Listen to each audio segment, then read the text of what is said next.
스웨덴 병원에서 진짜로 기다려보면은 한국 의료 이국 쉽게 못해요. 지난주에 제 중학교 때부터 친한 스웨덴 친구가 저한테 전화했어요. 목소리가 평소랑 달랐어요. 그 친구가 원래 장난도 많이 치고 별일 있어도 웃으면서 넘기는 스타일인데 그날은 진짜 사람이 꺾인 목소리였어요. 헨리야, 귀가 너무 아파. 잠을 못 자겠어. 제가 바로 말했어요. 그럼 병원 가. 근데 말하고 나서 제가 스스로 좀 놀랐어요. 왜냐면 그 말은 거의 한국식 반응이었거든요. 한국에서 귀가 아프면은 아침 이비인후과에 검색하고 점심 전에 가고 번호표 받고 의사 만나고 약국하고 그날 저녁에는 약 먹고 누워요. 이게 한국 사람한테는 너무 평범하죠. 근데 스웨덴에서는 그게 평범하지 않아요. 제 친구가 한숨을 쉬더니 말했어요. 야, 헨리야, 나 이미 전화했어. 예약도 해봤어. 거절도 당했어. 한 번은 열었다고 해서 갔는데 닫혀 있었어. 저는 순간 말이 안 나왔어요. 그리고 물어봤어요. 야, 그래서 언제 볼 수 있는데? 그 친구가 말했어. 8월. 여러분, 지금은 5월인데 귀가 아파서 잠을 못 자는 사람이 귀 한번 제대로 보려고 8월까지 기다려야 한다고 한 거예요. 그 순간 제 머리에 바로 이 생각이 들었어요. 이게 그냥 귀 동중이면은 다행인데 근데 진짜 만약에 다 금붕지면은 어떡하지? 만약에 정력에 문제가 생기는 거면, 만약에 몸이 보내는 위험 신호인데 시스템이 기다려라 라고만 말하는 거면, 이게 제가 스웨덴을 보면은 제일 화나는 부분이, 여러분 여기 채널에서 저한테 물어보는 사람들 진짜 많거든요. 스웨덴에 대해서 제일 싫어하는 부분이 뭐냐고, 딱 이거예요. 사람들이 아픈데 시스템은 사람한테 인내심을 요구해요. 세금은 매달 그냥 갈같이 가져가요.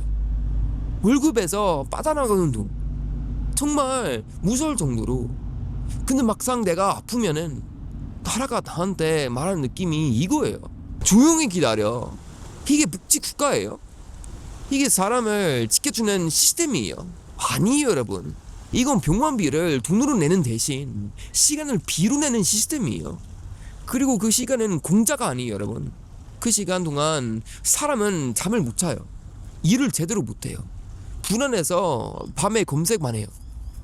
내 몸 안에서 무슨 일이 벌어지고 있는지 모르는데 예약 화면만 보면서 몇 달을 버텨요.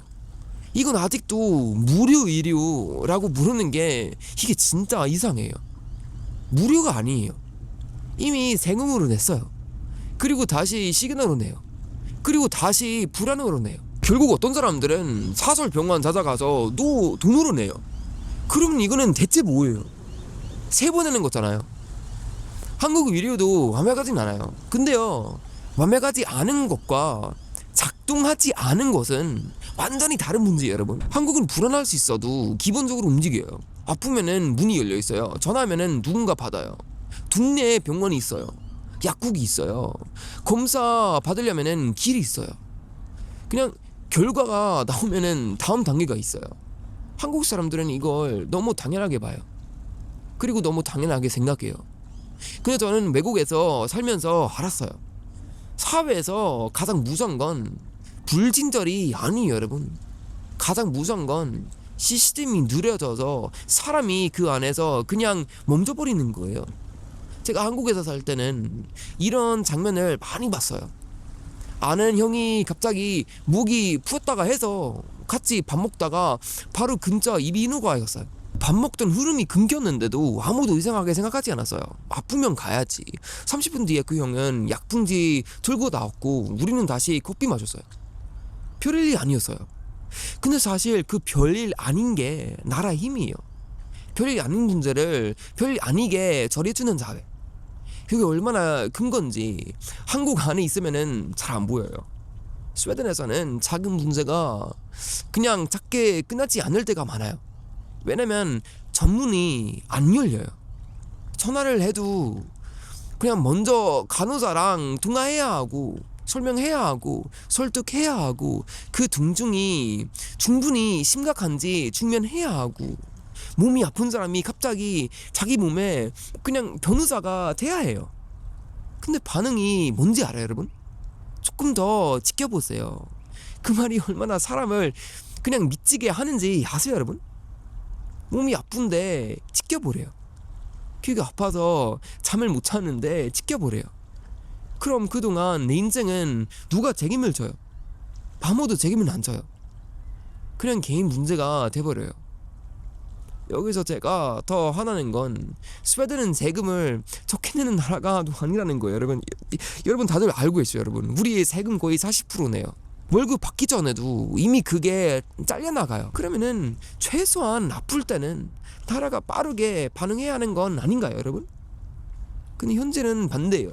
돈은 많이 컸는데 현장에서는 병원이 부족하고 사람이 부족하고 예약은 맡기고 책임도 흐려져요. 그럼 사람들은 묻게 되는 거예요. 내 돈은 어디로 간 거지? 이 질문을 하면은 바로 불안해하는 사람들이 있어요. 복지는 원래 돈이 많이 들어. 모두를 도와줘야지. 스웨덴은 그래도 선진국이야. 좋아요. 그 말 멋있어요.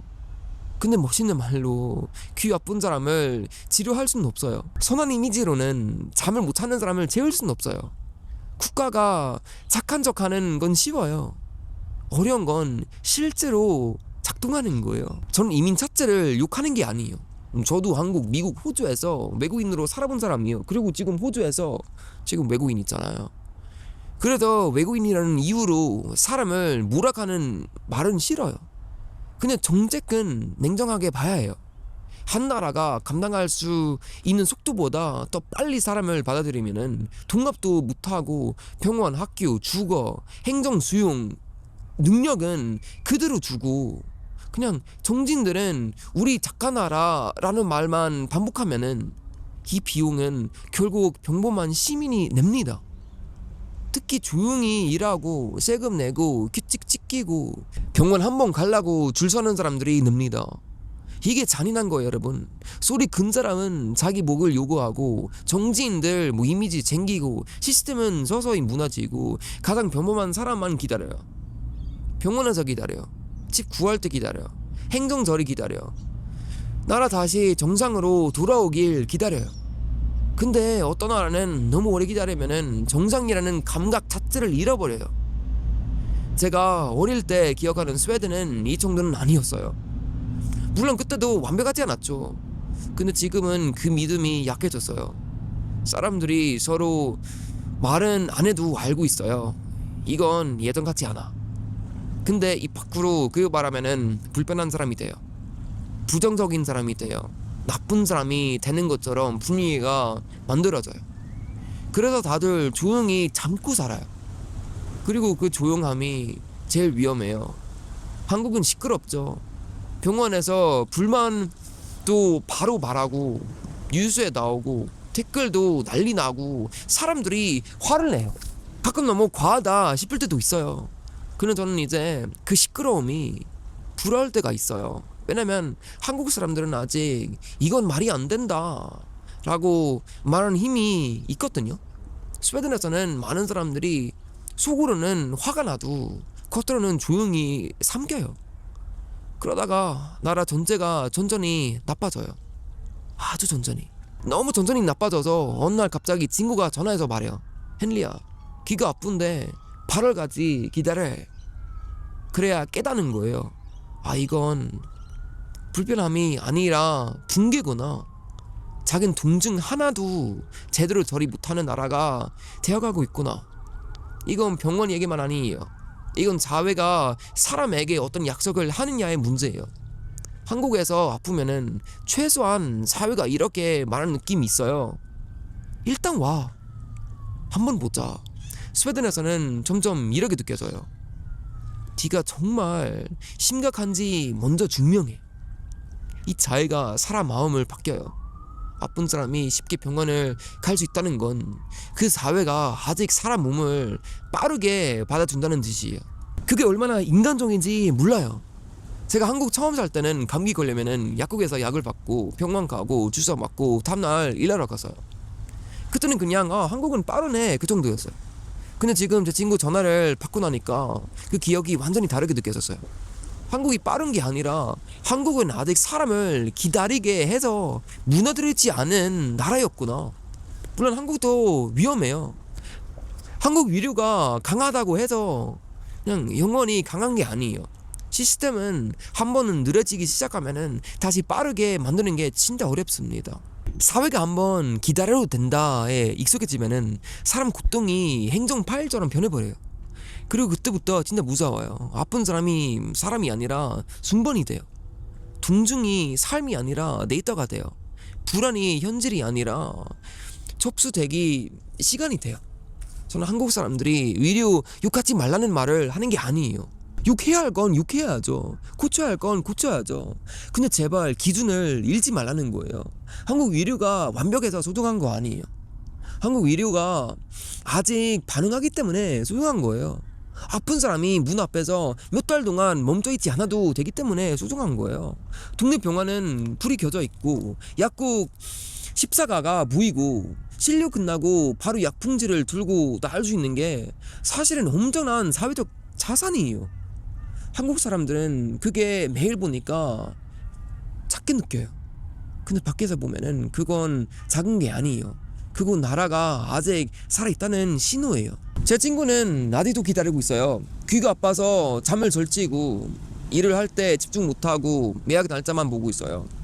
그리고 저는 그 친구한테 미안했어요. 제가 해줄 수 있는 말이 없었었거든요.